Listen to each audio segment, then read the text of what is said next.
السلام علیکم ویورز، میرا نام عطاء الرحمن اور آپ دیکھ رہے ہیں عطاء بخاری یوٹیوب چینل۔ ہمارے آج کے وی لاگ کا عنوان ہے قرآن کی جمع و تدوین، کہ یہ قرآن کیسے جمع کیا گیا، اس کے اوپر ہم بات کریں گے۔ لیکن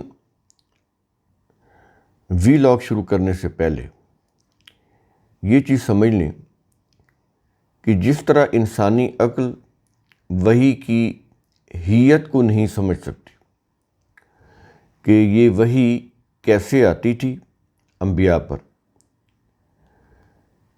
کس طرح رسول کے قلب پر القاء ہوتی تھی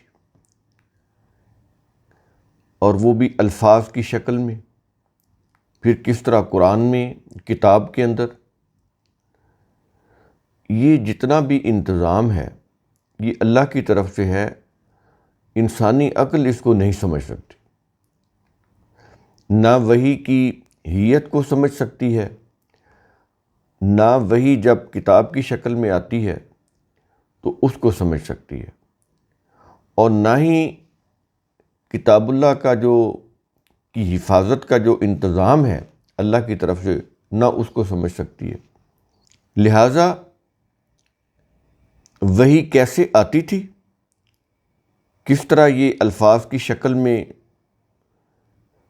رسول کے قلب پر نازل ہوتی تھی، کس طرح اس کو جمع کیا گیا کتاب اللہ کو، اور کس طرح سے اس کی حفاظت ہو رہی ہے، انسانی عقل اس کو نہیں سمجھ سکتی۔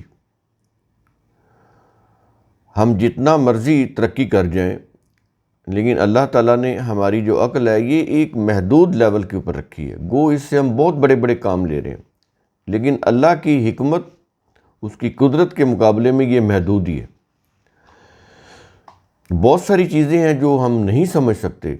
مثلاً ہم اللہ کو سمجھنے لگ جائیں کہ وہ کیسا ہے، کس طرح رہتا ہے، کس طرح وہ فیصلے کرتا ہے، ہم اس کا تصور ہی نہیں کر سکتے۔ ایسے یہ جو وحی ہے اس کے متعلق بھی انسانی عقل کسی قسم کا کوئی تصور نہیں کر سکتی، بلکہ وہاں تو قرآن میں یہ ہے وحی کے متعلق کہ فغشاہا ما غشا، کہ جتنا سوچو گے حیرانگی کے سوا، تعجب کے سوا تمہارے ہاتھ کچھ نہیں آئے گا، تم اس کی حقیقت کو جان ہی نہیں سکتے۔ ہاں، یہ اتنی بات ضرور ہے کہ وحی کا جو کنٹینٹ ہے وہ قابل سمجھ ہے، اس کی ہم تصدیق بھی کر سکتے ہیں کہ آیا یہ صحیح ہے یا غلط ہے، اس کا ہم پریگمیٹک ٹیسٹ بھی کر سکتے ہیں، جانچ پڑتال کر کے اس کی تصدیق کر سکتے ہیں کہ آیا جو کچھ وحی کے اندر کہا گیا ہے، جو اس کا کنٹینٹ ہے، آیا وہ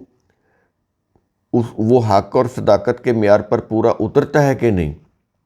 اس کو جب ہم امپلیمنٹ کریں گے، اس کی روح سے جو بھی نظام بنائیں گے، تو اس کی کامیابی یا ناکامی سے ثابت ہو جائے گا کہ وہی صداقت پر مبنی ہے یا نہیں، اس کا کنٹینٹ جو کچھ اس کے اندر کہا گیا ہے وہ حق پر مبنی ہے کہ نہیں۔ یہ پریگمیٹک ٹیسٹ ہم کر سکتے ہیں، جان سکتے ہیں، تو وحی کے کنٹینٹ کو ہم سمجھ سکتے ہیں، لیکن وحی کی جو حیت ہے، کیسے نازل ہوتی تھی، کس طرح یہ جمع ہوئی، کس طرح اس کی حفاظت کی جا رہی ہے، یہ چیز ہم نہیں سمجھ سکتے۔ یہ چیز آپ شروع سے اس کو آپ کلیئر کر لیں۔ اب یہ دیکھیں، قرآن کے اندر اللہ نے خود کہا ہے کہ یہ 9/15 انا نزلنا الذکر وانا لہ لحافظون، ہم نے قرآن نازل کیا اور ہم ہی اس کی حفاظت کرنے والے ہیں۔ اسی طرح 17/75 میں ہے کہ انا علینا جمعہ و قرآنہ، اے رسول یقین رکھو اس قرآن کو جمع کرنا اور اس کا پڑھانا ہمارے ذمہ۔ یہ اللہ نے اپنے ذمہ لیا ہوا، کیا؟ اس قرآن کو جمع کرنا اور پڑھانا، دونوں چیزیں اللہ نے اپنے ذمہ لی ہوئی ہیں۔ اب آگے دیکھیں، اسی صورت کے اندر کیا یہ رہا ہے کہ ثم علینا بیانہ 19/75، پھر اس قرآن کے معنی کو کھول کھول کر بیان کرنا بھی ہماری ذمہ داری، یہ بھی اللہ نے اپنے ذمہ لیا ہوا ہے۔ اس لیے آپ نے دیکھا کہ ہم اکثر اپنے ویڈیوز میں کہتے ہیں کہ قرآن اپنی تشریح خود کرتا ہے، یہ انسانی عقل پر نہیں چھوڑتا کہ وہ جیسے چاہیں اس کی تشریح کر لیں، یہ خود کرتا ہے اپنی تشریح۔ اس لیے تو اللہ نے خود کہا نا، جو اس کتاب کا مصنف ہے اس نے خود اپنی کتاب کے متعلق کہا کہ اس قرآن کے معنی کو کھول کھول کر بیان کرنا ہمارے ذمہ ہے۔ الفاظ بڑے کلیئر ہیں کہ انا علینا بیانہ، اس کا جو بیان ہے، بیان کا مطلب ہوتا ہے کھول کھول کر بیان کرنا۔ علینا یہ ہم پر ہے، یعنی ہماری ذمہ داری ہے۔ تو یہ چیزیں اللہ نے اپنے ہاتھ میں لی ہوئی ہے۔ تو آپ نے دیکھا کہ کتاب اللہ کی حفاظت اور اس کی جمع، اس کی تدوین، اس کا پڑھانا، اس کو کھول کر بیان کرنا، یعنی اس کی تشریح، یہ سب چیزیں اللہ نے اپنے ذمہ لی ہوئی ہیں۔ اب یہ ایک غیبی نظام ہے اللہ کا، یہ کس طرح سے چل رہا ہے انسانی عقل نہیں سمجھ سکتی۔ یہ چیز اتنی کلیئر ہے، اس کے باوجود ہماری جو کتب روایات ہیں جو ایران سے مرتب ہو کر آئیں، ان کے اندر جمع و تدوین کی روایات وضع کی گئیں، مشہور کی گئیں، بڑے بڑے افسانے تراشق ہیں۔ مقصد کیا تھا؟ قرآن کو مشکوک بنایا جائے۔ یہ جتنا کچھ بھی ہوا، اس کا ٹارگٹ تھا قرآن کو مشکوک بنانا۔ پہلے تو وحی کے 2 حصے کیے گئے، حالانکہ وحی ایک ہی ہوتی ہے جو کتاب اللہ میں ہے۔ اِنَّ ھَدَى اللّٰہِ هُوَ الْھُدَىٰ، رہنمائی صرف وہی ہے جو کتاب اللہ کے اندر ہے، کتاب اللہ سے باہر نہیں۔ تو وحی صرف کتاب اللہ کے اندر ہوتی ہے، کتاب اللہ کے علاوہ کسی اور کتاب میں نہیں ہوتی۔ تو یہ چیز جو تھی نا، قرآن کو مشکوک کرنے کے لیے، اس کو نامکمل اور ناقص ظاہر کرنے کے لیے، اس کو مبہم بنانے کے لیے یہ ایک سازش کی گئی کہ وحی کے 2 حصے ہوتے ہیں۔ ایک وحی جلی ہوتی ہے جو کتاب اللہ کے اندر ہوتی ہے، اور ایک وحی خفی ہوتی ہے جو سینہ بسینہ راوی اس کو لے کر آگے چلتے ہیں، جن کی بنیاد پر یہ بخاری، مسلم، ابو داؤد، ترمذی، ابن ماجہ، نسائی یہ مرتب ہوئیں۔ اور ان کے پھر 100 سال کے بعد اہل تشیع کی 4 حدیث کی کتابیں صحاح 4 مرتب ہوئیں۔ جب یہ روایات سیاستہ میں آ گئیں اور یہ اہل سنت کی تسلیم کی جانے لگیں کہ یہ اہل سنت کی ہیں، تو ان کے 100 سال کے بعد پھر اہل تشیع نے صحاح 4 لکھیں، 4 حدیث کی کتابیں، جن میں سر فہرست جو ہے وہ اصول کافی ہے، محدث یعقوب کلینی۔ یہ ان کا مقام اور مرتبہ ایسے ہی ہے جیسے اہل سنت کے نزدیک بخاری کا اور ان کی کتاب صحیح بخاری کا ہے۔ تو اس طرح یہ چیز ہوئی۔ تو جب یہ شروع میں سیاستہ مرتب کی گئی، اس وقت تو شیعہ سنی کی کوئی اتنی قید نہیں تھی۔ آپ یہ دیکھیں کہ یہ جو امام بخاری ہیں، ان کے موسٹلی جو شیوخ ہیں وہ شیعہ ہی ہیں، موسٹلی یہ صحیح بخاری بھری پڑی ہے شیعہ راویوں سے۔ تو جب یہ شیعہ روایات صحیح بخاری کے اندر آ گئیں، تو اس کے 1 صدی کے بعد اہل تشیع نے اپنی صحاح 4 یعنی حدیث کی 4 کتابیں انہوں نے الگ کر لیں۔ انہوں نے کہا کہ یہ اہل سنت کی ہیں اور یہ جو صحاح 4 یہ ہماری ہیں۔ اب اندر جو مواد ہے وہ صحاح 6 کا ہو یا صحاح 4 کا، وہ سیم ہے، آلموسٹ سیم ہے۔ ان کے یہ اہل سنت اور اہل تشیعوں کے مسالک کے اندر کوئی فقہی اختلاف ہو سکتے ہیں، فقہی اختلاف ہو سکتے ہیں، آئیڈیالوجیکل کوئی اتنی ڈفرینسز نہیں ہے، آئیڈیالوجی آلموسٹ سیم ہے مذہب کی۔ تو بہت ساری چیزیں ہیں جہاں جو ٹیلی کرتی ہیں ان کی، وہ بھی حسن اور حسین کو جنت کے نوجوانوں کا سردار مانتے ہیں، یہ بھی ان کی بخاری میں بھی لکھا ہوا ہے کہ حسن اور حسین جنت کے نوجوانوں کے سردار ہیں۔ ان کی حدیث کی کتابوں میں بھی لکھا ہوا ہے کہ فاطمہ رضی اللہ عنہ جنت کی نوجوان عورتوں کی سردار ہوں گی۔ تو ان کی صحیح بخاری میں، مسلم میں بھی لکھا ہوا ہے کہ فاطمہ رضی اللہ عنہ جنت کی نوجوان عورتوں کی سردار ہوں گی۔ ان کی کتابوں میں بھی لکھا ہوا ہے کہ صحابہ جو تھے وہ رسول کی وفات کے بعد مرتد ہو گئے تھے، صحیح بخاری میں بھی یہی لکھا ہوا ہے۔ تو آلموسٹ یہ جو چیزیں ہیں نا، یہ ملتی جلتی ہیں، کوئی اتنا فرق نہیں ہے۔ بس فرق یہ ہے کہ یہ جو ان کی یہ جو صحیح سیاستہ ہیں یہ صحابہ سے منسوب ہیں، اور جو سیاہ اربع ہیں وہ ان کے اماموں سے منسوب ہیں۔ اندر کنٹینٹ مٹیریل وہ آلموسٹ ملتا جلتا ہے، کوئی اتنا زیادہ فرق نہیں ہے۔ عملی طور پر تھوڑا سا ایک فرق پھر آ جاتا ہے کہ وہ فقہی اختلاف کے علاوہ، کہ اہل سنت جو ہیں وہ صحابہ کرام کو بہت زیادہ اہمیت دیتے ہیں، اور جو اہل تشیع ہیں وہ اپنے جو 12 امام ہیں ان کو بہت زیادہ اہمیت دیتے ہیں، بلکہ خدا کے مقابلے میں ان کو لے آتے ہیں۔ یہ بھی اہل سنت کے ہاں بھی جو اولیاء ہیں وہ ان کو اللہ کے مقابلے میں لے آتے ہیں۔ تو یہ ملتے جلتی چیزیں ہیں، کوئی اتنا زیادہ ڈفرینس نہیں ہے۔ دنیا کے اندر جتنے بھی مذاہب ہیں وہ آلموسٹ ملتے جلتے ہیں، ان کی کوئی ٹرمینالوجی مختلف ہو سکتی ہے، اصطلاحات مختلف ہو سکتی ہیں، لیکن آلموسٹ وہ ملتے جلتے ہیں۔ یہ چیز آپ ذہن میں رکھیے گا۔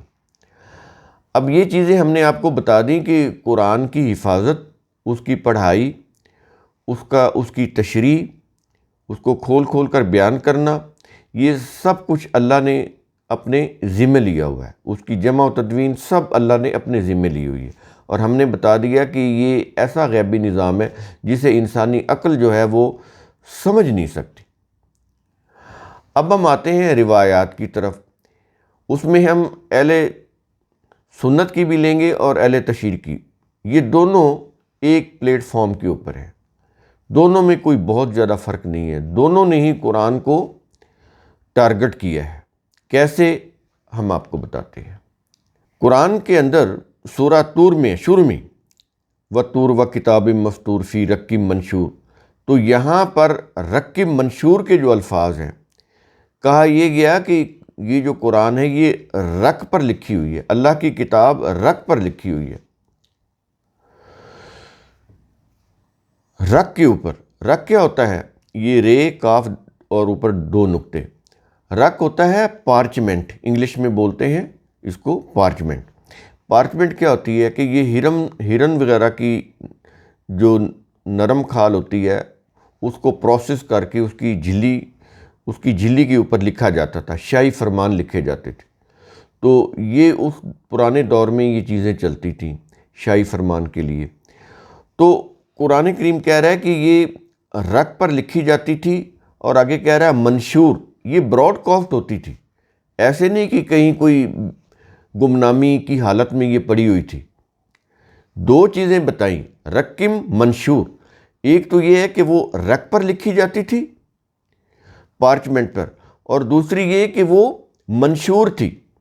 اسی سے ہے نا نشر کیے جانا، منشور سے یہ ہے نا نشر کیے جانا۔ تو یہ نشر کی جاتی تھی، براڈ کاسٹ ہوتی تھی، کہیں کوئی بند نہیں پڑی تھی، گمنام نہیں تھی۔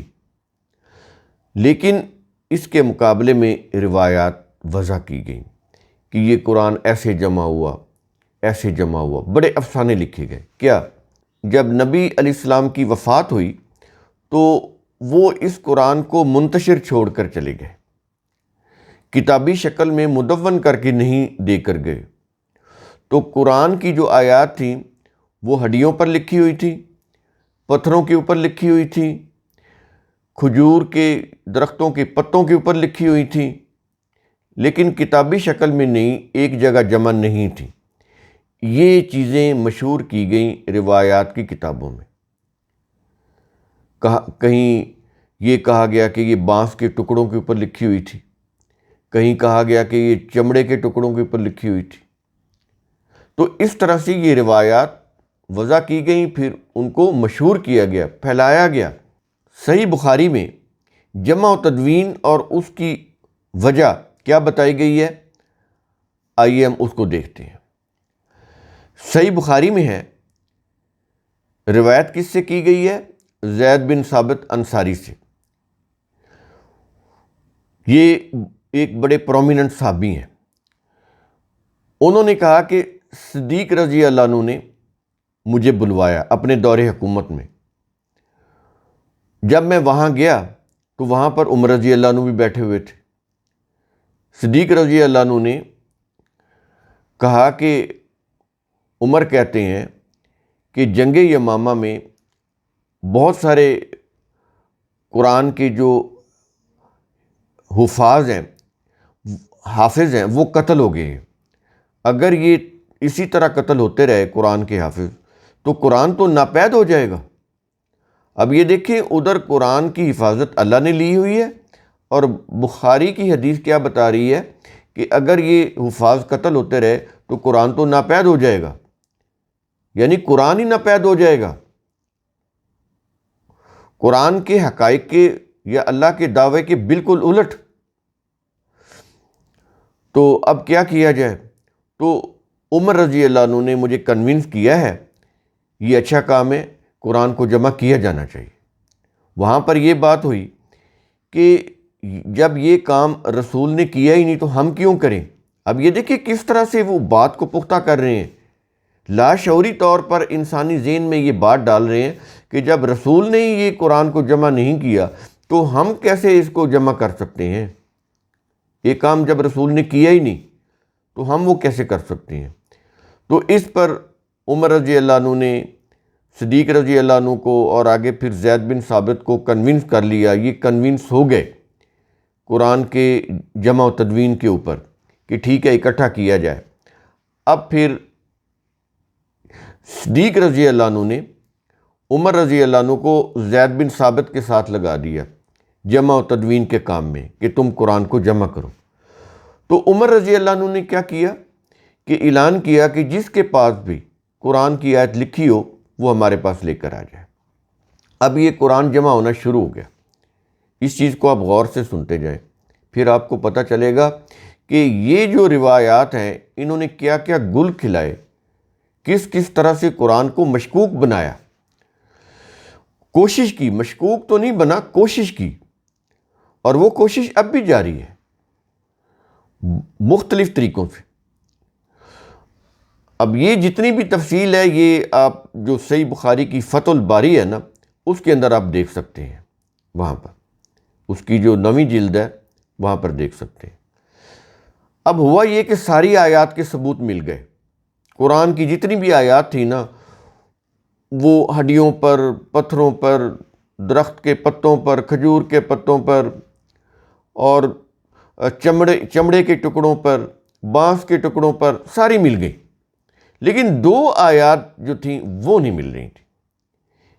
ایک آیت رضاعت کبیر، رضاعت کبیر، رضاعت ہوتی ہے نا چھوٹے بچے کا دودھ پینا، شیر خوار بچے کا، رضاعت کبیر کسی بڑے مرد کا کسی عورت کا دودھ پینا، معاذ اللہ۔ ایک تو یہ آیت نہیں مل رہی تھی جس کے اندر رضاعت کبیر کا حکم تھا، اور دوسری آیت رجم نہیں مل رہی تھی، رجم یہ جو سنساری کی سزا ہے اس پر حکم والی آیت نہیں مل رہی تھی۔ کچھ صحابہ انہیں تلاش کرتے کرتے عائشہ رضی اللہ عنہ کے گھر پہنچے، ام المومنین عائشہ رضی اللہ عنہ کے گھر پہنچے۔ جب ان سے پوچھا تو انہوں نے کہا ہاں وہ دو آیات تو بالکل ٹھیک، وہ کھجور کے پتوں پر لکھی ہوئی تھی۔ وہ جو پتے تھے میرے پلنگ پر جو بستر بچھا ہوا ہے اس کے نیچے پڑے ہوئے تھے، یوں کہہ لیں تکیے کے نیچے پڑے ہوئے تھے وہ پتے۔ رسول کی وفات ہوئی، ہم اس ہنگامے میں مصروف ہو گئے، پتہ نہیں چلا، تو گھر کی جو میری پالتو بکری تھی اس نے وہ رسی توڑوائی اور وہ جا کے کھجور کے پتے کھا لیے جس کے اوپر دو آیات لکھی ہوئی تھی۔ ثبوت ختم۔ قرآن کی دو آیات کے ثبوت بکری کھا گئی تو ثبوت ختم ہو گئے، اور ظاہر ہے اس بکری کو پھر انہوں نے ذبح کر کے بعد میں کھا لیا ہوگا، ثبوت ختم ہو گیا۔ ثبوت کہاں ملنے تھے؟ اب یہ واپس گئے ابوبکر صدیق کے پاس، انہوں نے کہا کہ وہ تو عائشہ رضی اللہ عنہ کی بکری کھا گئی ہے، ثبوت تو نہیں ہے۔ اب یہ جو روایت ہے نا عائشہ کی، وہ عائشہ رضی اللہ عنہ کی بکری کھا گئی، یہ کس میں ہے؟ یہ سنن ابی داؤد میں ہے، حدیث نمبر ہے 2061، چیک کر سکتے ہیں آپ۔ یہ کوئی شیعوں کی کتاب میں وہ تو ہوگی جس طرح سے بھی ہوگی، یہ اہل سنت کی کتاب ہے، سنن ابی داؤد۔ یہ سنن سنت کی جمع ہے، یعنی یہ وہ حدیث کی کتاب ہے جس میں رسول کی سنتیں جمع ہوئی ہیں۔ یہ ہیں سنتیں، کہتے ہیں نا قرآن و حدیث، قرآن و سنہ، تو یہ حدیث بھی ہے، یہ سنت بھی ہے، سنن سنت کی جمع۔ تو سنن ابی داؤد کا مطلب کیا ہے کہ یہ وہ حدیث کی کتاب ہے جس میں رسول کی سنتیں ہیں، حدیثیں ہیں۔ تو حدیث نمبر ہے 2061، اس کے اندر یہ روایت ہے کہ قرآن کی 2 آیات، آیت رضات کبیر اور آیت رجم، یہ کھجور کے پتوں پر لکھی ہوئی تھی، ان کو عائشہ رضی اللہ عنہ کی بکری کھا گئی، معاذ اللہ۔ یہ اب یہ چیز یہاں پر آپ اس چیز کو آپ ذہن میں رکھیے گا، سنن ابی داؤد کی اس روایت کو ذہن میں رکھیے گا، جس کو وہ حدیث بولتے ہیں، سنت بولتے ہیں۔ اب ہم آپ کو بتائیں گے کہ آیت رضات کبیر کیا ہے، تاکہ بات واضح ہو جائے نا۔ رضات تو ٹھیک ہے نا کہ کسی شیر خوار بچے کا کسی عورت کی چھاتی سے منہ لگا کر دودھ پینا، یہ تو ٹھیک ہے، یہ تو حکم ہے کہ اگر وہ اس طرح سے معاملہ ہو جائے تو وہ دونوں، وہ شیر خوار بچہ اور ماں دودھ پلانے والی، وہ رضائی ماں بیٹا بن جائیں گے۔ اگر اس عورت کی کوئی بیٹے یا بیٹیاں ہیں تو وہ اس کے رضائی بہن بھائی بن جائیں گے، تو یہ تو ٹھیک ہے، یہ تو اسلام میں ہے۔ لیکن رضات کبیر، کبیر بڑے کو کہتے ہیں نا، رضات کبیر کا مطلب ہے کسی بڑے آدمی کا کسی عورت کے چھاتی سے منہ لگا کر دودھ پینا، کسی غیر محرم عورت کی چھاتی سے منہ لگا کر دودھ پینا، یہ رضات کبیر ہے۔ وہ یہ کہہ رہے ہیں کہ اس کے اوپر قرآن کی آیت نازل ہوئی تھی کہ ایسا ہو سکتا ہے کہ کوئی بڑی عمر کا جوان مرد کسی غیر محرم عورت کا دودھ پی سکتا ہے، اور اس کے بعد وہ اس کا محرم بن جائے گا، اس کا رضائی بیٹا بن جائے گا، وہ اس کی رضائی ماں بن جائے گی۔ اتنا گھناؤنا فعل، اتنا غیر اخلاقی فعل، اس کے بعد وہ ماں بیٹا بن جائیں گے۔ اس کے اوپر پھر قرآن کی آیات ہوگی، اور اس کو پھر وہ چونکہ نہیں تھی تو یہ پھر یہ افسانہ تراشا کہ وہ عائشہ رضی اللہ عنہ کی بکری کھا گئی۔ یہ ہیں حدیثیں اور یہ ہیں سنتیں۔ اب یہاں پر ایک چیز بھی کلیئر کر لیں کہ یہ جو رضاعت ہے نا، وہ اس کی شرط ہے، وہ اسی صورت میں ہوگی کہ ماں کا جو دودھ ہے، اس کے جو پستان ہیں، ان کے ساتھ منہ لگا کر کوئی بچہ پیے گا تو رضاعت آئے گی لازم، تب وہ رضائی ماں بیٹا بنیں گے۔ اگر وہ کسی برتن سے دودھ پی لیتا ہے، وہ پھر رضائی ماں بیٹا نہیں بن سکتے، وہ محرم نہیں ہو سکتے۔ یہ چیز آپ ذہن میں رکھیں۔ اب اس چیز کو انہوں نے ایک تو یہ کیا نا کہ قرآن کی آیت بنایا، دوسرا پھر اس کو مزید پختہ کرنے کے لیے رسول کی بیوی کو بھی لپیٹ میں لے لیا، ام المومنین عائشہ رضی اللہ عنہ کو اس کی لپیٹ میں لے لیا۔ کیسے؟ میں آپ کو بتاتا ہوں۔ حدیث میں آ رہا ہے کہ عائشہ رضی اللہ عنہ کی خواہش ہوئی کہ کوئی بڑی عمر کا شخص، رضات کبیر ہے نا، کبیر بڑی عمر کا شخص، ان کا اس طرح سے دودھ پی لے، یعنی چھاتی سے منہ لگا کے دودھ پی لے تاکہ حرمت قائم ہو جائے۔ عائشہ رضی اللہ عنہا کی خواہش ہوئی کہ کوئی بڑی عمر کا شخص ان کا دودھ پی لے، اس طرح سے چھاتی سے منہ لگا کے، اور کس لیے پی لے؟ تاکہ حرمت قائم ہو جائے اور وہ ان کا محرم بن جائے اور انہیں دیکھ سکے۔ فکرے نوٹ کرتے جائیں۔ خواہش ہوئی کہ کوئی بڑی عمر کا شخص ان کا دودھ پی لے، کس لیے؟ تاکہ حرمت قائم ہو جائے، تاکہ وہ ان کا محرم بن جائے، تاکہ وہ انہیں دیکھ سکے، وہ بڑی عمر کا شخص ان ام المومنین کو دیکھ سکے، اور پھر کیا آگے کے الفاظ ہیں، ان کے پاس آ جا سکے۔ معاذ اللہ۔ حدیث سن لیں، سنن ابن ماجہ حدیث نمبر 1944، پیچھے سنن ابی داؤد ہے، اور یہاں پر کون سی حدیث ہے؟ سنن ابن ماجہ۔ میں نے حدیث نمبر آپ کو بھی بتا دیا۔ تو یہ بھی سنتے ہو گئی نا، اب یہ سنت انہوں نے بنائی، سنن، سنتوں کی جمع، سنت کی جمع سنن، تو یہ سنت ہو گئی نا رسول کی، اور پھر ایسی سنت کی جس کی خواہش رسول کی بیوی کر رہی تھی، ام المومنین کر رہی تھی، ایسی پکی ٹکی سنت، اور وہ پھر درج کس میں ہے؟ سنن ابن ماجہ میں۔ سمجھ آ رہی کہ حدیث کیا ہوتی ہے اور رسول کی سنتیں کیا ہوتی ہیں؟ یہ ہوتی ہیں۔ اب آپ کی مرضی ہے، آپ ان سنتوں کو اڈاپٹ کریں، یہ سنتے ہیں نا تو کریں اس کے اوپر عمل، پلوائیں جوان عورتوں کا دودھ نوجوان غیر محرم مردوں کو، اور وہ رضائی ماں بیٹا بن جائیں گے۔ کریں نا، یہ سنتے پوری کریں نا آپ۔ اب ایک اور واقعہ، اس کو مزید پختہ کرنے کے لیے پہلے رسول کی بیوی کو ٹارگٹ بنایا گیا، یہ سنت کی خواہش اس کے منہ سے کروائی گئی، ان سے منسوب کر کے۔ اب ایک صحابیہ ہیں سہلہ بنت سہیل رضی اللہ عنہ، یہ جو سہلہ رضی اللہ عنہ ہیں، ان سے ایک واقعہ منسوب کیا گیا ہے، اور یہ ابو حذیفہ رضی اللہ عنہ بڑے مشہور صحابی، ان کی یہ بیوی ہیں۔ ان کا ایک غلام ہے سالم، جو بچپن میں رہتا تھا اور وہیں رہتا وہ بڑا ہو گیا، جوان ہو گیا۔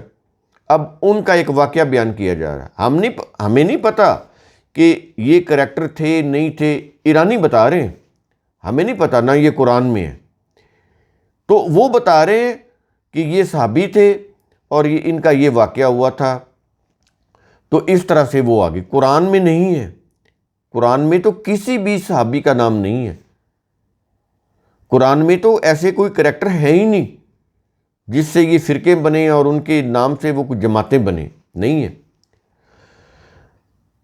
یہ واقعہ کیا ہے؟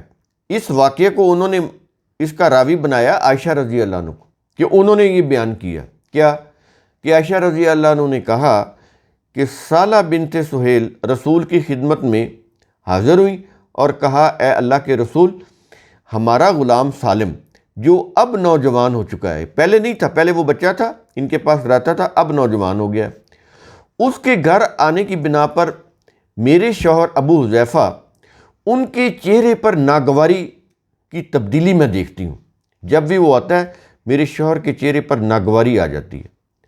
تو رسول نے کہا تو اسے دودھ پلا دے۔ سالہ نے کہا میں اسے کیسے دودھ پلا دوں جبکہ وہ تو بڑی عمر کا مرد بن چکا ہے؟ اس پر رسول مسکرائے اور کہا، ہاں میں اچھی طرح جانتا ہوں، وہ بڑا آدمی بن چکا ہے، یعنی بڑی عمر کا ہو گیا ہے، تو مطلب کیا ہے کہ تو اس کو دودھ پلا دے، میں جانتا ہوں، اس کے باوجود تو اسے پلا دے۔ یہ حدیث کہاں پہ ہے؟ صحیح مسلم کی حدیث ہے، اور اس کا نمبر ہے 3600 3600، یہ روایت۔ اچھا، پھر یہی حدیث جو ہے کس میں ہے؟ سنن ابن ماجہ میں بھی ہے، باب رضائل کبیر، باب رضائل کبیر، حدیث نمبر 1943 1943، اس کے اندر بھی یہی ہے کہ وہ پستان سے منہ لگا کر دودھ پیے گا، تمہارا رضائی بیٹا بن جائے گا، محرم بن جائے گا، اس طرح تمہارے شوہر کا شک دور ہو جائے گا۔ یہ علاج بتایا رسول نے ان کو، تو یہ سنت بتائی نا۔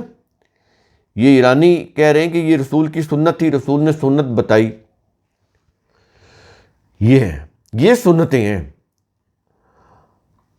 اچھا، ایک اور روایت اسی کے ساتھ چل رہی ہے۔ عائشہ رضی اللہ عنہ نے کہا کہ ابو حذیفہ کے غلام سالم، ابو حذیفہ اور ان کی بیوی کے ساتھ ان کے گھر میں رہتے تھے۔ ایک بار سالہ ہمارے گھر آئیں اور نبی سے کہا کہ سالم مردوں کی حد بلوغت کو پہنچ چکا ہے اور عورتوں کے متعلق وہی کچھ سمجھنے لگا ہے جو مرد سمجھتے ہیں، وہ ہمارے گھر میں آتا رہتا ہے، میں خیال کرتی ہوں کہ ابو حذیفہ کے دل میں اس سے کچھ ناگواری ہے، یعنی شک ہے، جس کی وجہ سے ان کے چہرے پر ناگواری، پچھلی روایت میں آ رہا ہے نا کہ وہ جب آتا ہے تو میرے خاوند کے چہرے کے اوپر ناگواری کے آثار نمودار ہو جاتے، تو نبی نے سالہ سے کہا تم اسے دودھ پلا دو۔ اب یہ نہیں آپ کہہ سکتے کہ نہیں جی اس کا مطلب تو یہ ہو سکتا ہے کہ کسی برتن سے کوئی دودھ پلا دو، تو پھر اگلی بات کیسے وہ میچ کرے گی؟ تم اسے دودھ پلا دو، کہ وہ کہہ رہی ہیں کہ یا رسول اللہ میں اس کو کیسے دودھ پلا دوں، وہ تو بڑی عمر کا آدمی ہے۔ تو یہ دودھ پلانے سے مراد رضاعت والا دودھ، یعنی سینے سے منہ لگا کے۔ تو رسول نے کہا کہ تم اسے دودھ پلا دو، تم اس پر حرام ہو جاؤ گی، اور جو ناگواری ابو حذیفہ کے دل میں ہے وہ دور ہو جائے گی۔ اچھا، اب یہ دیکھیں اس میں کیا چیز بتائی جا رہی ہے، مزید اضافہ کر کے کہا یہ جا رہا ہے کہ پھر سالہ نبی کے پاس آئیں، وہ گئیں وہاں سے، دودھ پلایا، پلانے کے بعد پھر دوبارہ آئیں بتانے کے لیے۔ کہا کہ نبی سے کہا کہ میں نے سالم کو اپنا دودھ پلا دیا ہے، اس سے ابو حذیفہ کے دل میں جو ناگواری ہے اب وہ دور ہو گئی ہے۔ یہ ابو حذیفہ ان کے شوہر، ان کی ناگواری دور ہو گئی ہے۔ یہ صحیح مسلم کی حدیث ہے، حدیث نمبر 3601، 3601، پیچھے 3600 نمبر کی حدیث ہے اور آگے پھر اس کی ڈیٹیل مزید آ رہی ہے 3601 میں۔ پھر آگے ایک اور اسی تسلسل میں حدیث آ رہی ہے اسی مضمون کے اوپر۔ عائشہ رضی اللہ عنہ نے کہا کہ سالہ رسول کی خدمت میں حاضر ہوئیں اور کہا کہ اے اللہ کے رسول، میرے شوہر ابی حذیفہ، ان کا جو غلام سالم ہے وہ ہمارے گھر میں رہتا ہے، اب وہ مردوں کی حد بلوغت کو پہنچ چکا ہے، وہ سب کچھ جاننے لگا ہے جو مرد جانتے ہیں۔ یعنی میرے شوہر کو شک ہے کہ رسول نے کہا میرے شوہر کو شک ہے، غور کریں آپ۔ تو اس پر پھر رسول نے کیا کہا کہ تم اسے اپنا دودھ پلا دو تو تم اس پر حرام ہو جاؤ گے۔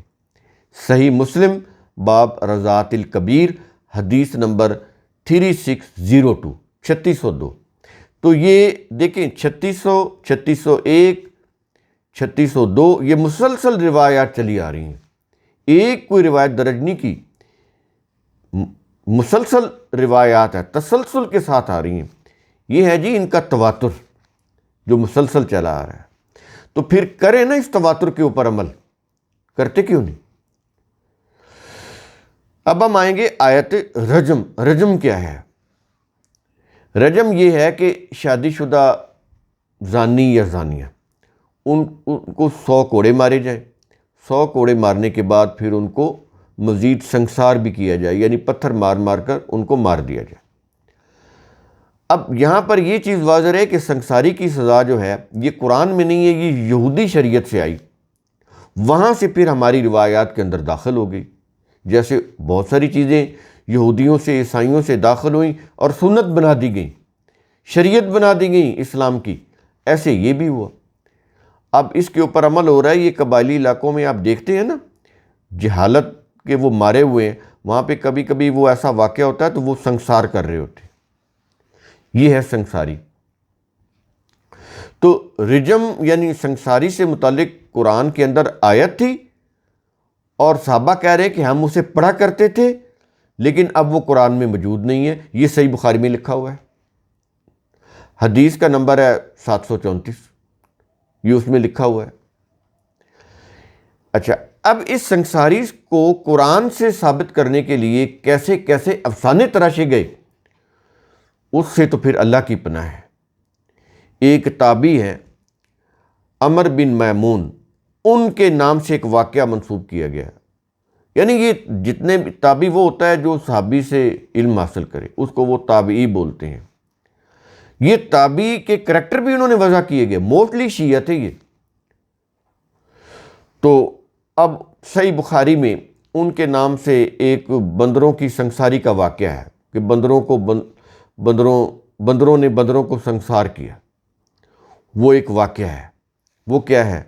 اس میں لکھا ہوا ہے کہ عمر بن میمون نے بیان کیا کہ میں نے زمانہ جاہلیت میں ایک بندریا دیکھی، اس کے چاروں طرف بہت سے بندر جمع تھے، اس بندریا نے زنا کیا تھا، اس لیے سب بندروں نے مل کر اسے رجم کیا، یعنی سنساری کی، اس کے اوپر پتھر مارے۔ ان کے ساتھ میں بھی پتھر مارنے میں شریک ہو گیا۔ یہ صحیح بخاری حدیث نمبر 3849 ہے، چیک کر لیں آپ۔ اس روایت کی شرح مرتب کی گئی فتح القدیر کے اندر۔ علامہ ابن حجر عسقلانی یہ حافظ الحدیث ہیں اور بخاری کے بہت بڑے ڈیفینڈر ہیں۔ جو بھی بخاری کی جھوٹی ترین روایت ہوتی ہے، مضحکہ ترین روایت ہوتی ہے، اس کے ڈیفینڈ میں یہ آ جاتے ہیں دفاع کرنے۔ اتنے بڑے ڈیفینڈر ہیں یہ علامہ ابن حجر عسقلانی، اور یہ بخاری کے شارح بھی ہیں۔ ان کی شرح جو ہے وہ ہے فتح القدیر، بڑی مشہور کتاب ہے، بڑی معتبر کتاب ہے اہل سنت کے ہیں۔ اس کے اندر کیا لکھا ہوا ہے، پوری شرح، پوری ڈیٹیل، کہ ایک بوڑھا اپنی جوان بندریا کو لے کے لیٹا ہوا تھا، اس کی کو آنکھ لگ گئی، بندریا جوان وہ جاگ رہی تھی، ادھر سے ایک نوجوان بندر نکلا، اس نے اس کو آنکھ ماری بندریا کو، بندری کھسک کے باہر آئی اور وہ جوان بندریا اور جوان بندر وہ آپس میں سیکس کرنے لگ گئے۔ ادھر جو بوڑھا بندر تھا نا، اس کی آنکھ کھل گئی، اس نے جب ان کو دیکھا تو اس نے چیخنا چلانا شروع کر دیا، ارد گرد کے سارے بندر اکٹھے ہو گئے، انہوں نے پھر مل کر ان کو سنسار کیا۔ یہ جو عمر بن میمون ہے وہ آ رہے تھے تو یہ ان کو دیکھ رہے تھے، دور سے دیکھ رہے تھے کہ یہ واقعہ ہو رہا ہے، تو وہ بھی ان کے پاس آئے اور ان کو سنسار کرنے لگ گئے۔ اس سنساری میں یہ بھی شامل ہو گئے، یعنی انہوں نے بات پکی کر دی نا کہ سنساری جو ہے وہ تو ایسا فعل ہے کہ بندر بھی کرتے ہیں۔ اب یہ روایت اتنی مضحکہ خیز اور اتنی جھوٹی تھی کہ اس کے اوپر ایک بہت بڑے محدث ہیں، حافظ الحدیث ہیں، یہ بہت بڑا ٹائٹل ہوتا ہے حافظ الحدیث کا، یہ جو حدیث کا علم ہے نا، اس کے اندر جو حافظ الحدیث ہے یہ بہت بڑا ٹائٹل ہے۔ تو ایک علامہ حافظ ابن عبد البر بہت بڑے محدث ہیں، بہت بڑے نامور، بڑی قداور شخصیت ہے علم کی دنیا میں۔ انہوں نے اس حدیث پر اعتراض کیا کہ جانور تو مکلف ہی نہیں ہوتے، تو جب مکلف ہی نہیں ہوتے تو پھر کیسا زنا اور کیسی سزا؟ انہوں نے اس حدیث کو کریٹیسائز کیا، لیکن شارح صحیح بخاری ابن حجر عسقلانی وہ میدان میں آ گئے۔ انہوں نے اس کا دفاع کرتے ہوئے کہا کہ اعتراض کا یہ طریقہ کوئی پسندیدہ طریقہ نہیں ہے، اگر سند صحیح ہے تو غالباً یہ بندر جن ہوں گے، لیکن اس سے بھی بڑی یعنی مضحکہ خیز بات کر دی، اگر سند صحیح ہے تو غالباً یہ جو بندر ہے نا یہ جن ہوں گے جو زنا کر رہے تھے، اور اس کے اوپر پھر ان کو سنسار کیا گیا۔ یعنی جن بھی زنا کرتے ہیں اور سنساری کا عمل ان کے ہاں بھی ہوتا ہے، کمال ہے۔ یہ ہیں بخاری کی حدیثیں، سنتیں، اور یہ ہیں ان کے شارح۔ کوئی چیزیں سمجھ آئیں آپ کو؟ کوئی امیج بنا دماغ کے اندر ان حدیثوں کا، ان سنتوں کا، ان شارحین کرام کا، ان محدثین کرام کا، اور ان کی روایات کا، ان کی حدیثوں کا؟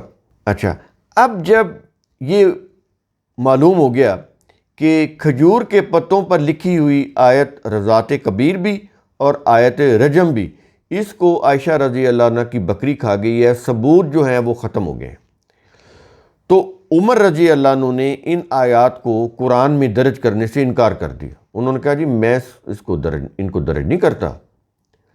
اب صحابہ ان کو کہہ رہے ہیں جو قرآن کے حافظ تھے، عمر رضی اللہ عنہ وہ بھی قرآن کے حافظ تھے، وہ ان کو کہہ رہے ہیں کہ آپ گواہ ہیں کہ ہم تو یہ آیات پڑھتے تھے، آپ بھی پڑھتے تھے، ہم بھی اس کو تلاوت کرتے تھے، یہ قرآن میں تھیں۔ انہوں نے کہا بالکل تھیں، ہم پڑھتے تھے، لیکن میں قرآن میں درج نہیں کرتا کیونکہ میرے پاس ثبوت نہیں ہے۔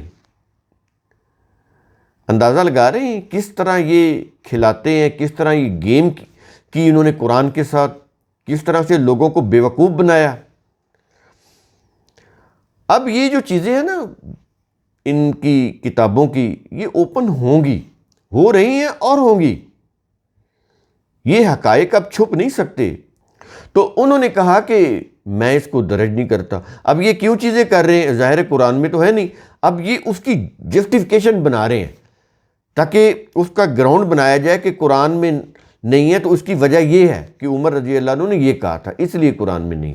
اب یہ جسٹیفیکیشن ہے کہ موجودہ قرآن میں نہ ہونے کا ایک جواب تراشا گیا پہلے سے، تاکہ لوگوں کے ذہنوں کو اس طرف مائل کیا جائے۔ تو انہوں نے کہا کہ ثبوت نہ ہونے کی وجہ سے میں انہیں درج نہیں کرتا۔ ٹھیک ہے، ہم پڑھتے تھے، یہ مانتے ہیں، لیکن درج نہیں کروں گا۔ اس کے بعد ہم آتے ہیں کہ یہ جو ابو بکر اور عمر کا جمع کردہ قرآن ہے، یہ جمع ہو گیا۔ وہ 2 آیات اس کے اندر جمع ہونے سے رہ گئیں کیونکہ ان کے ثبوت نہیں ملے تھے۔ تو قرآن تو ناقص ہو گیا نا، نامکمل ہو گیا نا، مبہم ہو گیا نا، غیر واضح ہو گیا نا، ہو گئی نہیں یہ چیزیں۔ یہ خود ہی آیات وہ منہ سے بے شک نہ کہیں، جب 2 آیات ہی نہیں ہیں اور بڑی اہم آیات ہیں وہ نہیں ہیں تو قرآن تو ناقص اور نامکمل ٹھہر گیا نا۔ اب وہ بھلے اس کی جتنی مرضی فضیلتیں بیان کرتے رہیں، اپنی اس بات کو چھپانے کے لیے، اس تاثر کو ختم کرنے کے لیے وہ قرآن کے جتنے مرضی فضائل بیان کرتے رہیں، لیکن قرآن کو انہوں نے نامکمل بھی ثابت کر دیا ہے اور ناقص بھی ثابت کر دیا ہے اپنی انہی روایات کے اندر۔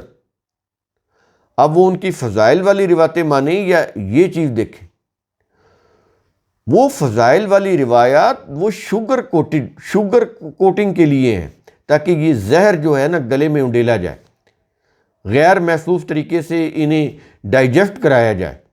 یہ اس لیے ہیں فضائل قرآن کی روایات، ان چیزوں کو چھپانے کے لیے، تاکہ یہ چھپا کر لوگوں کو غیر شعوری طور پر ان کے ذہنوں میں ڈالی جائیں، انڈیلی جائیں یہ چیزیں، یہ اس لیے۔ اب یہ جو ابو بکر اور عمر رضی اللہ عنہ کا یہ جو جمع کردہ قرآن ہے، اس کے اندر 2 آیات نہیں تھی۔ انہوں نے اپنے حافظہ کی بنیاد کے اوپر وہ سارے ثبوت اکٹھے کیے اور وہ ایک صحیفہ جمع ہو گیا۔ اب یہ جو اس کا نام رکھا گیا مصحف۔ اب یہ جو مصحف تھا نا، یہ پہلے ابو بکر رضی اللہ عنہ کے پاس تھا، پھر اس کے بعد عمر رضی اللہ عنہ کے پاس تھا، پھر اس کے بعد یہ جو ان کی بیٹی اور رسول کی جو بیوی ہے حفصہ رضی اللہ عنہ، ام المومنین حفصہ رضی اللہ عنہ، یہ پھر ان کے پاس چلا گیا۔ تو یہ جو قرآن تھا یہ ان کے پاس رہا۔ اب اس کی ایک وہ خصوصیت بتاتے ہیں اس مصحف کی، وہ یہ بتاتے ہیں کہ اس کے اندر صرف وہی آیات تھی جو منسوخ نہیں ہوئی تھی۔ اس میں وہ آیات تھی جو منسوخ نہیں ہوئی تھیں۔ اب موجودہ قرآن میں وہ کہتے ہیں 500 آیات منسوخ ہیں، تو یہ 500 آیات منسوخ کہاں سے آ گئیں؟ جنہوں نے قرآن کو جمع کیا تھا تو اس میں تو نہیں تھیں وہ منسوخ آیات، تو اب یہ 500 منسوخ آیات کہاں سے آ گئیں؟ اور یہ پھر 500 سے تعداد تھوڑی سی کم کر کے شاہ ولی اللہ محدث دہلوی نے کہا کہ 5 آیات تو ہیں کہ منسوخ ہیں، یعنی منسوخی کا جو عقیدہ تھا وہ شاہ ولی اللہ نے قائم رکھا۔ قرآن کو مشکوک بنانے کا جو ان کا عقیدہ تھا وہ انہوں نے اس کا انکار نہیں کیا، انہوں نے 500 کا فگر 5 میں کر دیا، لیکن قائم رکھا اس کو کہ 5 آیات تو ہیں جو بالکل اس کے اندر منسوخ ہو چکی ہیں۔ اللہ کا حکم ہے اور یہ ایرانی ان کو منسوخ کر رہے ہیں۔ جس کی کتاب ہے اس نے منسوخ نہیں کی، اور یہ ایرانی جو ہیں رسول کی وفات کے 250 سال 300 سال کے بعد قرآن کی آیات کی منسوخی کا فیصلہ کر رہے ہیں اور 500 آیات منسوخ کر رہے ہیں۔ یہ جب صدیاں گزر گئی تو شاہ ولی اللہ نے کہا نہیں 5 آیتیں منسوخ ہیں۔ یہ گیم کھیلا گیا قرآن کے ساتھ۔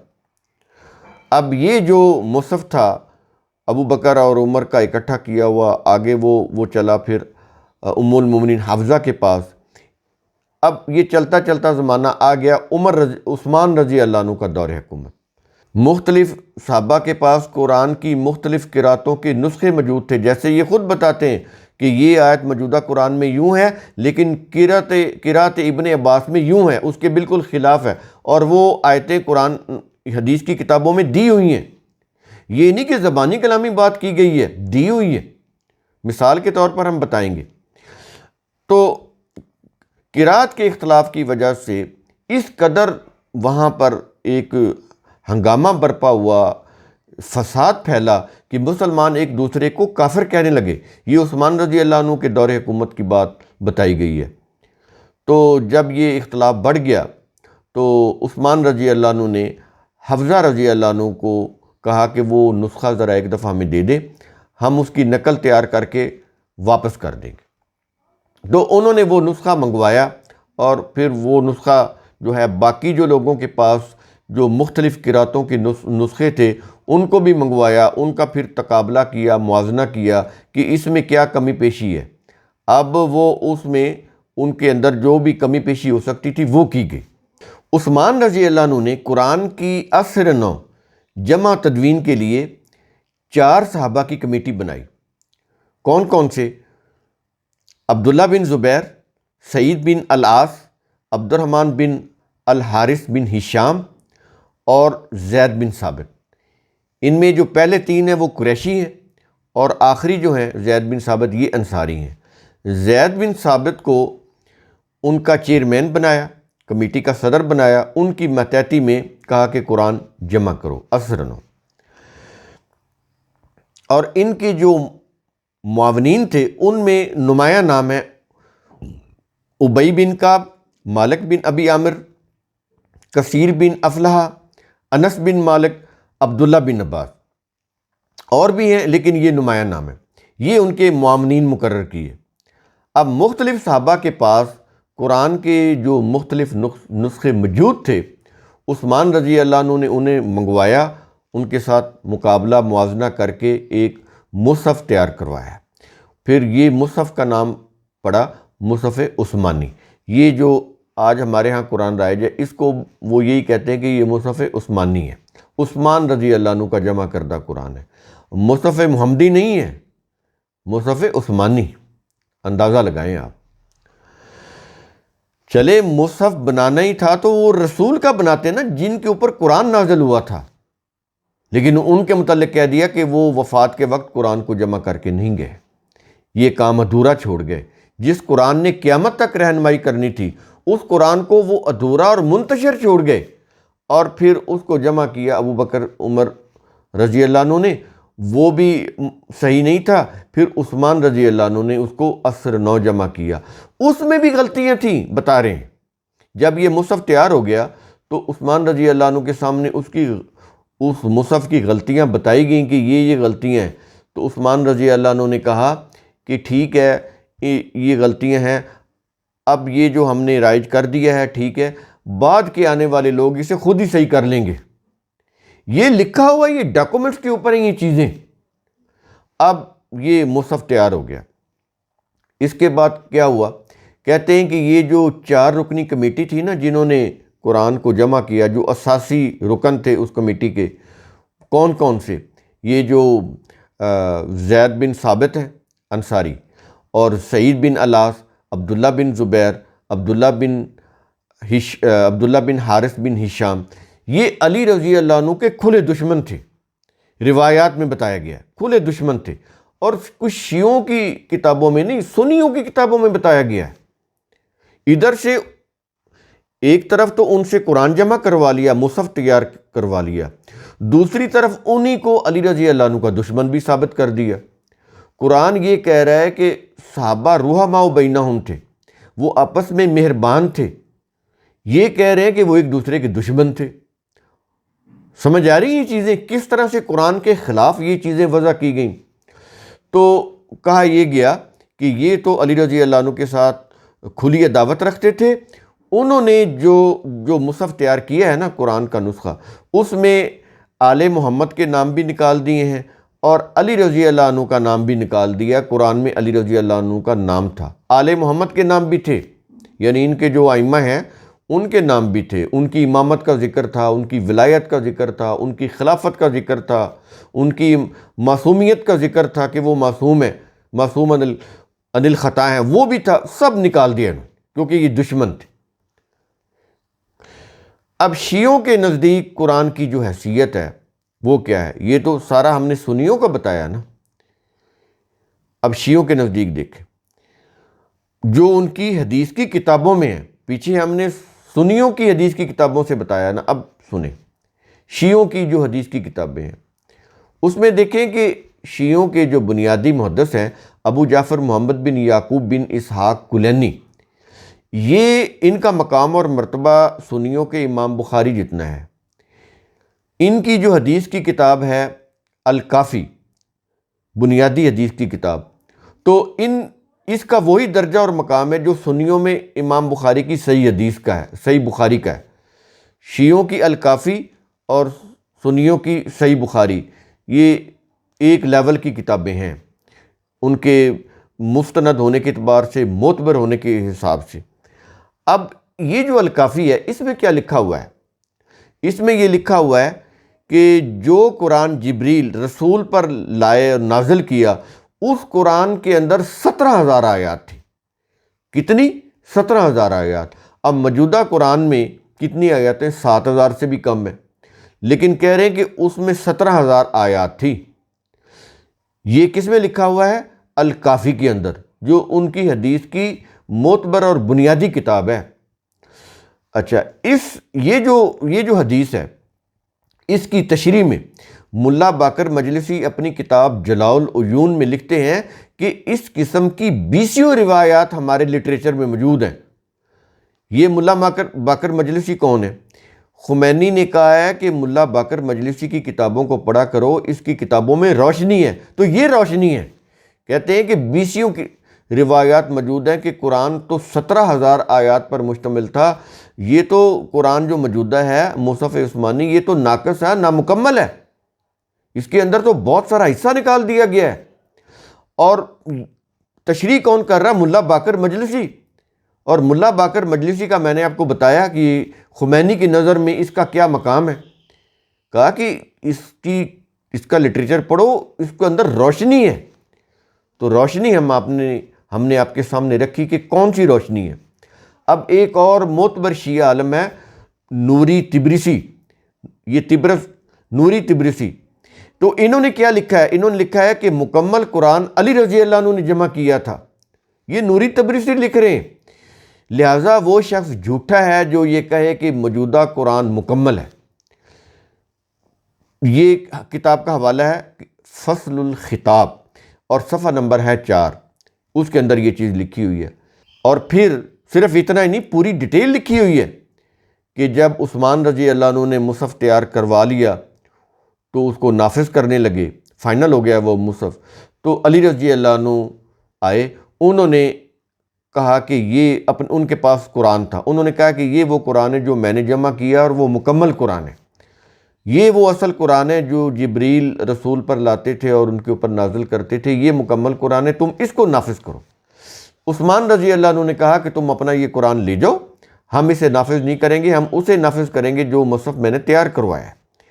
تو علی رضی اللہ عنہ نے کہا کہ مجھے معلوم تھا کہ تم اسے نافذ نہیں کرو گے، تم اس کے دشمن ہو، تم نافذ نہیں کرو گے، میں تو اس لیے آیا ہوں تاکہ کل قیامت کے دن تم یہ اللہ کی عدالت میں عذر نہ پیش کر سکو کہ ہمیں اصل قرآن نہیں دکھایا گیا، ورنہ تو ہم اس کو نافذ کر دیتے، میں تو اتمام حجت کے لیے آیا ہوں۔ اب چونکہ اس کو نافذ نہیں کر رہے تم، اس لیے اس کا نتیجہ یہ ہوگا کہ اب تم اصل قرآن کی شکل نہیں دیکھو گے، اصل قرآن کو اب تم نہیں پاؤ گے، موجود ہی نہیں پاؤ گے۔ یہ پھر قرآن جو ہے نا وہ لکھا ہوا ہے کہ مختلف ائمہ سے ہوتا ہوا یہ قرآن جو ہے ان کے امام مہدی کے پاس ہے۔ اب جو غائب ہو چکے ہیں، امام غائب ان کو بولتے ہیں، قائم آل محمد بھی بولتے ہیں، وہ ایک غار میں چھپے ہوئے ہیں۔ جب دنیا میں 313 مومن پیدا ہوں گے اس وقت وہ اصل قرآن کے ساتھ برآمد ہوں گے، ظہور پذیر ہوں گے۔ ان کے پاس پھر عصائے موسیٰ بھی ہوگا، اور ان کے پاس تابوت سکینہ بھی ہوگا، اور ان کے پاس اصل قرآن ہوگا جو 70 گز لمبا چوڑا ہوگا، ادھر 17,000 آیات اور ادھر 70 گز لمبا چوڑا، اتنا بڑا لمبا چوڑا قرآن ہوگا۔ تو اس کے ساتھ وہ امام غائب جو ہیں وہ ظاہر ہوں گے۔ ان کے متعلق کہا گیا کہ وہ 6 سال کے تھے، سنی ان کو قتل کرنا چاہتے تھے تو وہ غائب ہو گئے۔ اب وہ ایک غار میں، ایران کے اندر ایک غار ہے، اس میں چھپے ہوئے ہیں، تو جب یہ دنیا میں 313 مومن ہوں گے تو وہ برآمد ہوں گے۔ اصل قرآن اس وقت آئے گا، اس وقت جو ہے اس وقت تک آپ بیٹھے رہیں، اصل قرآن نہیں ہے۔ تو یہ جو ان کی کتاب ہے نا انوار النعمانیہ، صفحہ نمبر 320 طبع تہران، اس کے اندر اس قسم کی کہانیاں جو ہیں یہ درج ہیں. ان کے مصنف ہیں نوری طبرسی شیعہ عالم. اب قرآن کے اندر جو غلطی ہیں اس کی ایک میں مثال آپ کے سامنے رکھتا ہوں. صحیح بخاری فضائل القرآن میں ہے کہ رسول نے فرمایا کہ قل هو اللہ احد اللہ الصمد، یہ الفاظ ہے نا سورہ اخلاص کے اندر. تو کہا یہ گیا کہ اس کی بجائے سورہ اخلاص یوں ہے اللہ الواحد الصمد، یعنی یہ جو الفاظ ہیں قرآن کے اندر قل هو اللہ احد اللہ الصمد، یہ صحیح نہیں ہے. صحیح کیا ہے؟ اللہ الواحد الصمد. اندازہ لگا رہے ہیں آپ. تو آگے پھر اس کی مزید کہا گیا ہے کہ یہی پورے قرآن کی تہائی کے برابر ہے، یعنی یہ فضیلت بھی بتا دی کہ اللہ الواحد الصمد اتنا عظیم ہے کہ یہ قرآن کی ایک تہائی کے برابر ہے. یہ صحیح بخاری کی حدیث ہے اور حدیث نمبر ہے 5015، یہ اس کے اندر لکھا ہوا ہے. اب آ جائیں قرات سبع. یہ 7 قراتوں کا جو معاملہ ہے بخاری کے اندر جو اٹھایا گیا، پھر آگے پھر وہ بڑھتی وہ اب 80 تک پہنچ گئی ہیں، یعنی 80 مختلف قرآن بن چکے ہیں. پہلے وہ 7 مختلف قرآن تھے بخاری کے دور کے اندر، تو اب وہ بن گئے ہیں 80 قرآن اس وقت موجودہ دور میں. اور اس کے اوپر کام ہو رہا ہے کویت میں اور مصر میں. پہلے مصر میں ہوا، پھر کویت میں. وہاں پر بڑے بڑے ادارے ہیں جو یہ کام کر رہے ہیں کہ 80 مختلف قرآن جو ہیں اس کی وہ تیاری پکڑ کے بیٹھے ہوئے ہیں. یہ حالت، یہ سازش کی جا رہی ہے قرآن کے خلاف، لیکن یہ کامیاب نہیں ہوں گے کیونکہ اس کی حفاظت کرنے والا اللہ ہے. تو صحیح بخاری میں ہے کہ قرآن 7 قراتوں پر نازل ہوا. اور یہ چیز ذہن میں رکھیں کہ قرآن کی جو 7 قراتیں ہیں یہ کوئی لہجوں کا اختلاف نہیں ہے، یہ کوفہ کے شیعہ قاریوں نے وضع کی، اور یہ مختلف الفاظ ہیں جن سے معنی مختلف ہو جاتے ہیں. یہ دھوکہ دیتے ہیں کہ لہجوں کا اختلاف ہے، بالکل نہیں، یہ الفاظ کا اختلاف تھا. کوفہ کے قاریوں نے وضع کیے اور اس کی قراتیں بنائیں، اور ان سے پھر ان کے معنی بدل جاتے ہیں. قرآن عربی میں تو زبر زیر تبدیل کر دیں تو معنی بدل جاتے ہیں. یہ تو مختلف الفاظ ہیں. تو اس کے اندر یہ کہا گیا اس عقیدے کو پختہ کرنے کے لیے کہ رسول نے مختلف صحابہ کو مختلف قراتیں سکھائیں، اس لیے صحابہ شدید اختلاف میں پڑ گئے. عبداللہ بن مسعود نے کہا کہ میں نے ایک آدمی کو ایک آیت پڑھتے ہوئے سنا، جبکہ رسول نے وہی آیت مجھے اس کے خلاف پڑھائی تھی. میں گھسیٹ کر اس کو رسول کے پاس لے گیا. گھسیٹ کر، یہ صحابہ کا نقشہ پیش کیا جا رہا ہے.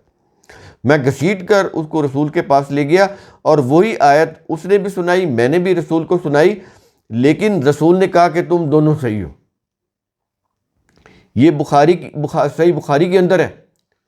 اس کے بعد رسول نے ایک اور حدیث، رسول نے سورہ فرقان ہشام بن حکیم کو اور طرح سے پڑھائی اور عمر رضی اللہ عنہ کو بالکل اس کے خلاف پڑھائی. اس وجہ سے دونوں میں غلط فہمی ہوئی. عمر رضی اللہ عنہ نے ہشام رضی اللہ عنہ کے گلے میں پھندا ڈالا اور اسے گھسیٹ کر رسول کے پاس لے گئے. پھندا ڈالا اور گھسیٹ کر رسول کے پاس لے گئے.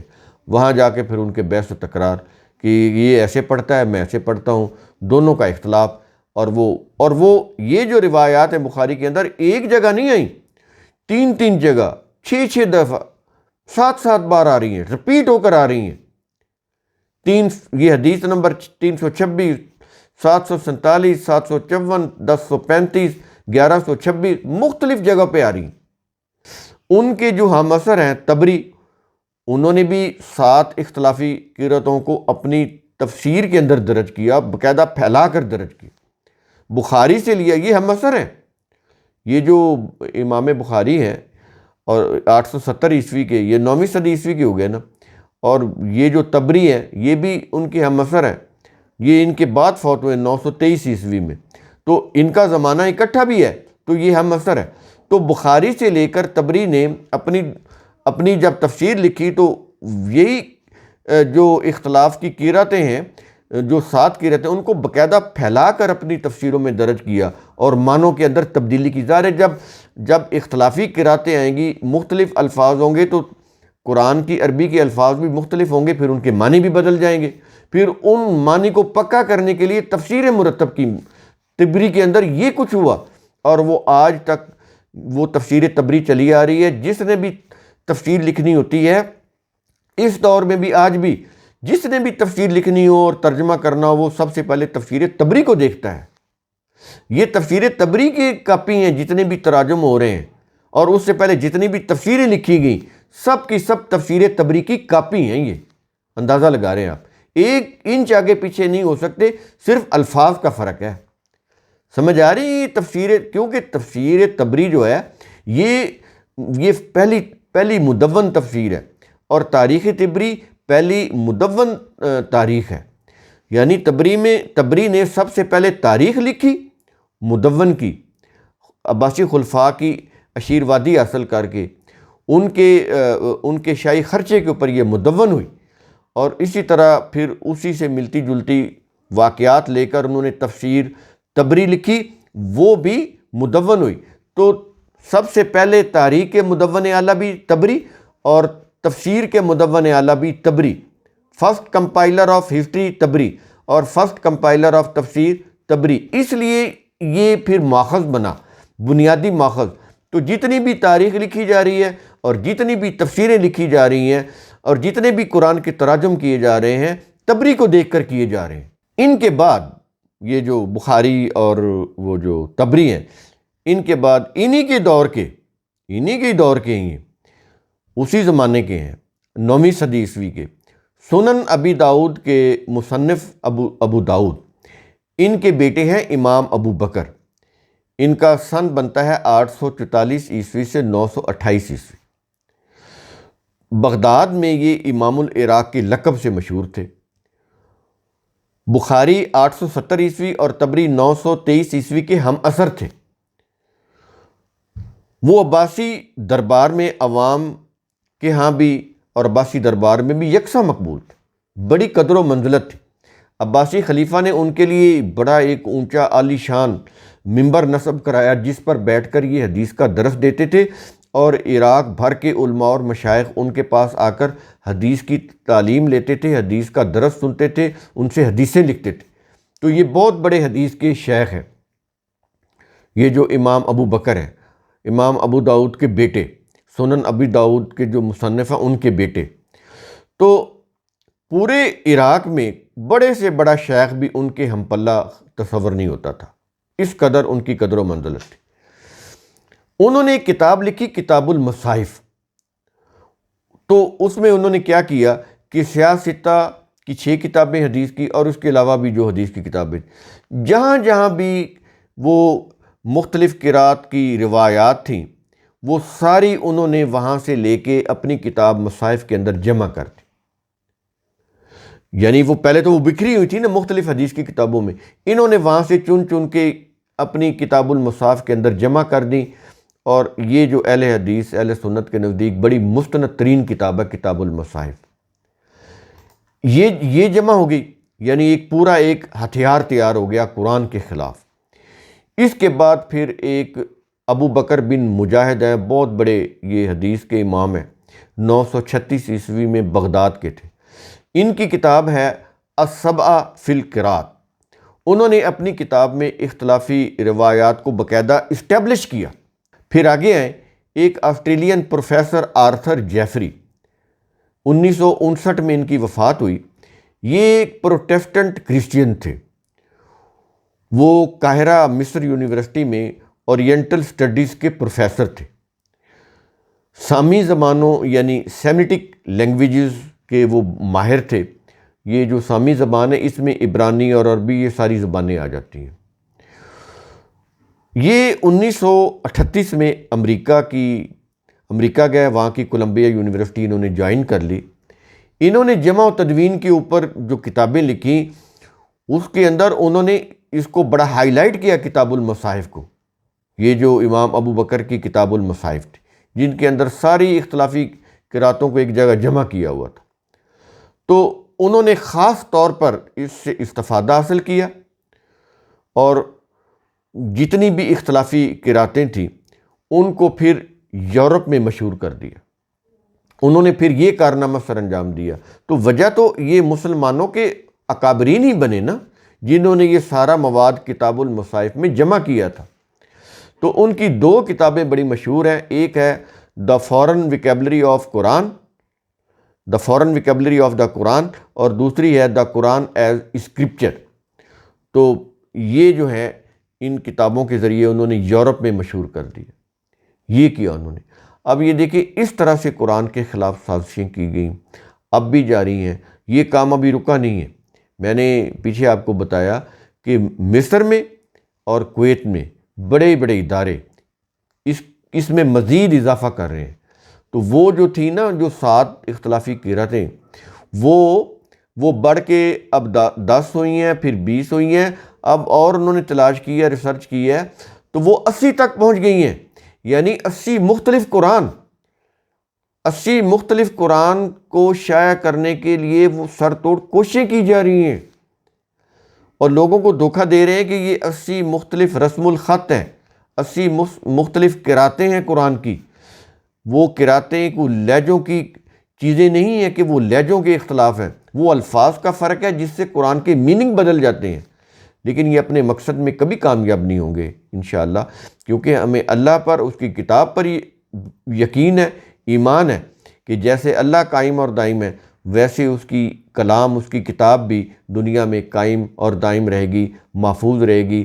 اس ویڈیو کا مقصد آپ کو اویئر کرنا تھا، اویئرنس دینا تھا کہ قرآن کے خلاف جو ہماری رہنمائی کی کتاب ہے، کس قدر محاذ کھولے گئے ہیں، کس قدر اس کو مشکوک بنانے کے لیے سر توڑ کوششیں کی جا رہی ہیں۔